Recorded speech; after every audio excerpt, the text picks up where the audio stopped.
Hi, in my last video, I spoke about Atlantic Immigration Pilot Program, but today we'll be talking about study, work, and stay in Canada, which is another pathway to migrate to Canada legally, without no job offer, no invitation to apply, and no provincial nomination.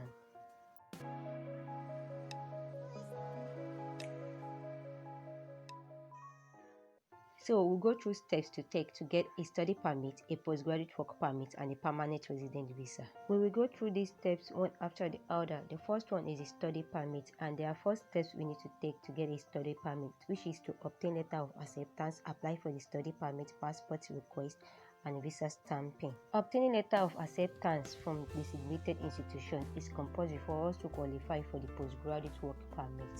And for us to get this, we have to look for list of designated institutions. You can get the link to designated institution in the description box below. So now we have to look for designated institution list, and this is what we are doing right now.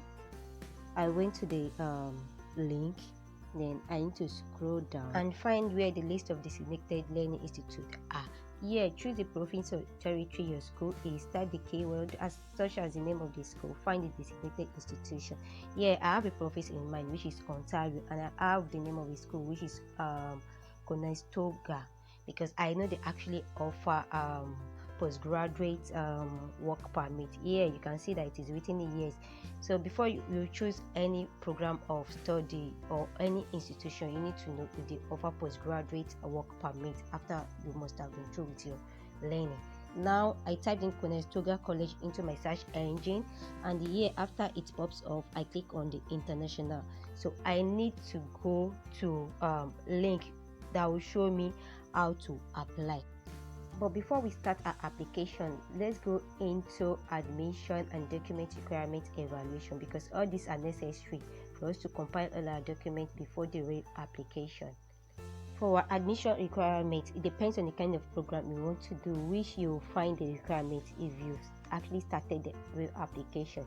Then you have to prove the English proficiency in one of the following if you're applying for a diploma certificate or a degree or a graduate certificate.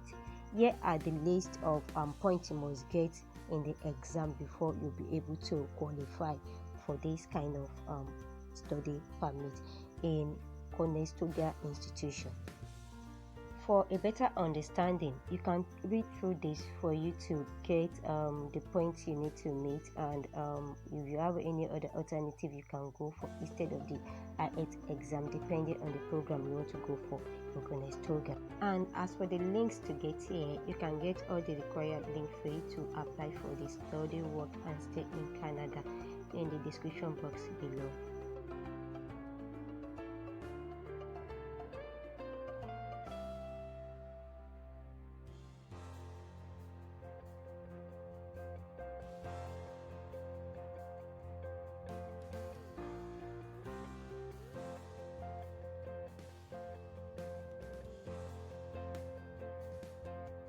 Document requirements. Conestoga College requires both your graduation document and your transcript of study in order to proceed with the admission assessment, and you have to upload original education document to the admission portals. And the international admission requires that the official document be sent directly from the educational institution or examination board. And if the name that appears on your document differs from the current name, please provide all official evidence of name change, copy of passport or marriage certificate. If the country where you receive your education is not listed below, you can contact them for further clarification. So the document requirement is based on country, and as in Nigeria, I'll pick Nigeria. So the requirement for certificates / diploma and degree programs are WAEC certificate or NECO with scratch card for them to confirm your information are correct. Then requirement for graduate certificate is diploma transcript. So let's get started with the application, but before then, these are the list of things that will be done in the portal, which is the creating of the application, view the list of available program, pay the fee, submit your application, upload supporting documents, view status of application, print letter of acceptance, confirm acceptance of offer, and update your personal information. After, you must have clicked on the application link, then you will go to where you're going to sign up, and after then a message will be sent to your email where you need to activate your account.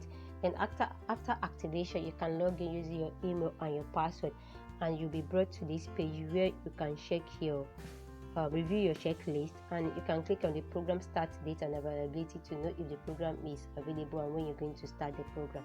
And you can click on the admission requirement for you to ensure your eligibility. Now I'm going to click on start my application. After the page has loaded, we will now start filling our form, the personal information, where we heard about the program from, then the program selection, the education, the supporting document which I've spoken about. Then you have to pay for your application and submit, and after then your letter of acceptance will be offered to you and you need to confirm it. Now that we've gotten a letter of acceptance, we have to apply for the study permit through IRCC site, and here are the list of documents we need to provide, which is the valid passport, proof that you can support yourself and your family member that goes to Canada with you, and of course the letter of acceptance we've gotten from the designated institute. We need to keep scrolling down to find where to get the instruction on how to apply for the study permit. The instruction says we should answer a few questions to get the next step for our application. So the first question is, where are we applying from? We are applying from outside Canada. And second one says, how do you want to apply, which is online. So I picked the online. Step 1 talks about the equipment you need to make available before you start your application to make it easier, and the step 2 talks about the instruction guide before you complete your application, and the step 3 talks about preparation for your answers for online tools. And this online tools is the come or extend your stay in Canada. So here we are going to answer some questions. We've got it to the site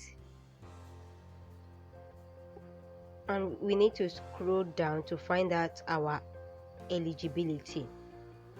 Here I'm going to click on the check your eligibility, and it's going to take us to another platform where we are going to answer the questions in order for us to get our checklist. And I've already answered the question, so it brought me to this document checklist, and this is my personal checklist based on my answer. The step 1 is to record the personal reference code. Step 2 is to print this page. Step 3 is to read the application guide, and the step 4 is to gather documents and complete my application form. The application form that I need to fill for study permit outside of Canada is the IMM 1294. My supporting documents are passports, letter of acceptance from designated institute, proof of means of financial support, digital photo, and family information, which is the IMM 5645. And the fee I need to pay is $150 Canadian for the study permit, and the biometric fee is 85 Canadian dollar. So let's go back to our guide on how to apply for a study permit to check the correlation between the guide and the online tools. The first step here is to know the fee you have to pay, which I have already done on the online tool. And the fifth step is to create an online account or sign in. So let's go back to the online tool, which is the document checklist we got. So the step 5 here talks about registration, either to log in or to sign up. Step 6 talks about what will happen after you must have logged in or you create another account for yourself as a new user. And you need to sign in and select visitors visa, study or work permit to continue. Step 7 talks about the personal reference code, which I have at the top of my document checklist after I use the online tool. And in step 8 talks about the documents I need to upload, review my application, pay with a credit card, and submit my application. Then step 9 says after you submit your payment, you will see a page that confirms that your application has been submitted.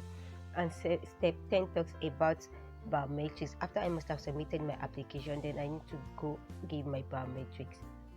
Passport request. After you must have submitted your application and you must have given your biometrics, you have to wait for about 1 to 2 months before you receive a passport request. And after you've received a passport request, you have to go and submit the passport. But where do you submit since you apply online? You can find this the link to this page in the description box below, and you have to scroll down, find where you get list of countries. And since I'm in Nigeria, I'll pick Nigeria as my country of residence, so I'll scroll down and get Nigeria, and then I'll have to follow the instruction. And I can also check the website of the closest visa application center for more information.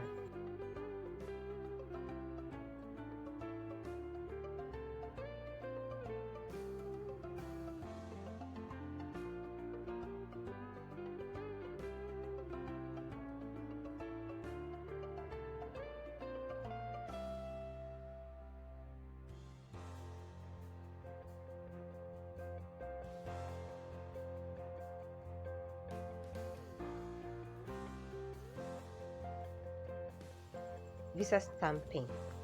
After submitting and collecting back your passport, it will have your temporary resident visa stamped. You will get a letter of introduction which you need to show to an immigration officer when you arrive in Canada. Now we are done with the study permit. The next one on the board is the postgraduate work permit, which is the second one, and the requirement for this is the official transcript, the program completion confirmation, and student permit. Note, your study program period must be more than 8 months to be eligible for the postgraduate work permit. The chosen designated college must offer the postgraduate work permit. If your program was less than 8 months, you aren't eligible for the postgraduate. And if your program was more than 8 months and less than 2 years, you give you the postgraduate work permit of the same length. If your program was 2 years or more, you may be given PGD of 3 years. To apply for postgraduate work permit is the same step we take when we are applying for a student permit, which involve getting instruction and answering few questions, but different link which you can find in the description box below. Plus, you're applying from inside Canada this time and not from outside Canada. Just follow the instruction guide and go to the online tools to fill the question before they will give you a document checklist which you have to tender. And lastly, we are going to apply for a permanent resident visa after we must have worked in Canada for a year. You can work in Canada as a permanent resident under Atlantic Immigration Pilot, Federal Skilled Worker, Federal Skilled Trade, Provincial Nominee, and Canadian Experience classes.